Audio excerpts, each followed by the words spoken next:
Welcome to Azeems kitchen. இன்னைக்கு நம்ம என்ன இன்கிரீடியன்ட் எடுத்துருக்கோம்னு பார்த்தீங்கன்னாக்கா பயத்தங்காய் அப்படின்னு சொல்லக்கூடிய லாங் பீன்ஸ் ஆங்கிலத்தில் சொல்லுவாங்க. இது காராமணிக்காய்னு சொல்லுவாங்க.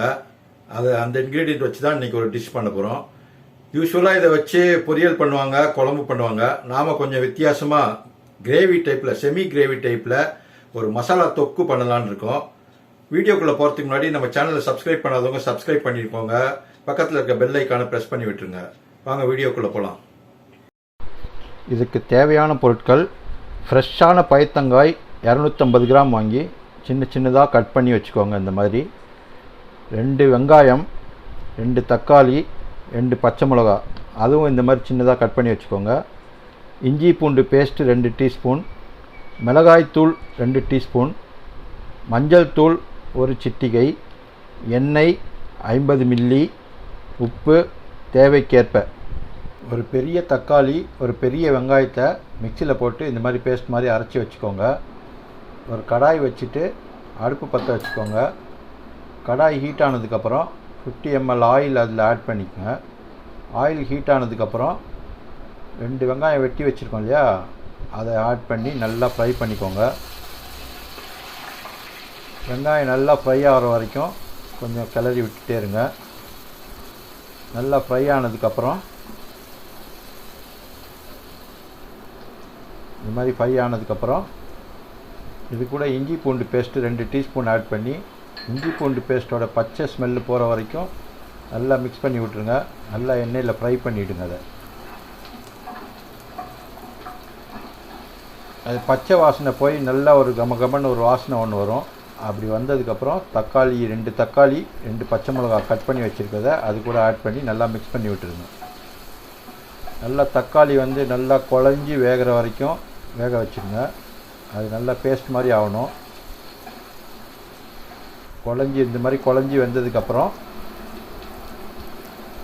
இது கூட 2 ஸ்பூன் மிளகாத்தூள், கொஞ்சம் தேவையான அளவு உப்பு, இது ரெண்டையும் ஆட் பண்ணி அதையும் அந்த மசாலா கூட நல்லா மிக்ஸ் பண்ணி விட்ருங்க. இது மசாலா கூட நல்லா மிக்ஸ் பண்ணணுன்னா கொஞ்சமாக தண்ணி தெளித்து இதை மிக்ஸ் பண்ணிங்கன்னா நல்லா மிக்ஸ் ஆகிடும்.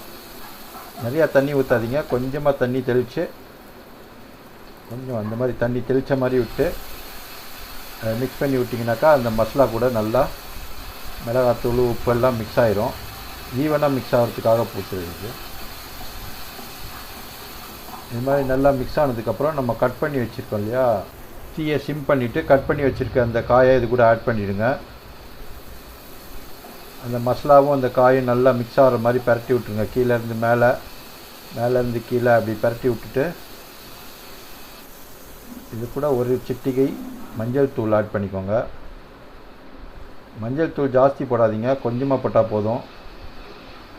அந்த காயோட பச்சை ஸ்மெல்லை அதை எடுத்துடும். அதனால் கொஞ்சமாக ஆட் பண்ணுறோம். இந்த பைத்தங்காயில் கொஞ்சமாக தண்ணி விட்டு இதை ஒரு 5 மினிட்ஸ் மூடி வச்சு வேக வைக்கணும். பைத்தங்காய் வேகிறதுக்கு கொஞ்சம் டைம் எடுத்துக்கும். இது பீன்ஸ் மாதிரி இல்லை, சட்டுன்னு வேகாது. அதனால் கொஞ்சம் ஒரு 15 மினிட்ஸ் வேக வைக்கணும். முதல்ல 5 மினிட்ஸ் வெந்ததுக்கப்புறம் அது கொஞ்சமாக குழஞ்சிருக்கும். இந்த ஸ்டேஜில் நம்ம அரைச்சி வச்சுருக்கோம் இல்லையா, ஒரு வெங்காயம் ஒரு தக்காளி விட்டு மிக்சியில் அரைக்க சொன்னோம்ல, அந்த அரைப்பை எடுத்து இது கூட ஆட் பண்ணி நல்லா சாட் பண்ணி விட்ருங்க.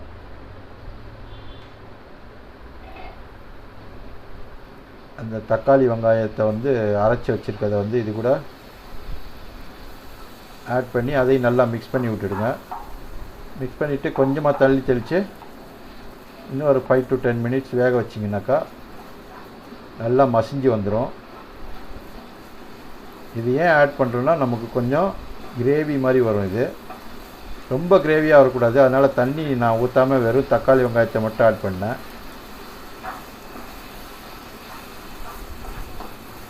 இது பாரு, கிரேவி மாதிரி இருக்கும். இது கூட கொஞ்சமாக தண்ணி ஆட் பண்ணி மூடி வச்சுருங்க.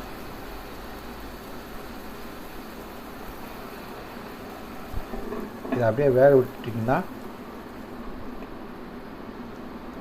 ஒரு 5 to 10 மினிட்ஸுக்கு அப்புறம் திறந்து பார்த்தீங்கன்னாக்கா நல்லா வெந்திருக்கும். இதை எடுத்து வெந்திருச்சான்னு கொஞ்சம் செக் பண்ணிக்கோங்க. கையில் நசுக்கி பார்த்தீங்கன்னாக்கா பேஸ்ட் மாதிரி ஆகணும். இது வந்து நம்ம பொரியல் பண்ணலை, அதனால் ஆஃப் ஃப்ரை பண்ணக்கூடாது. நல்லா மசிகிற மாதிரி ஆக்கினா தான் தொக்கு மாதிரி வரும். அது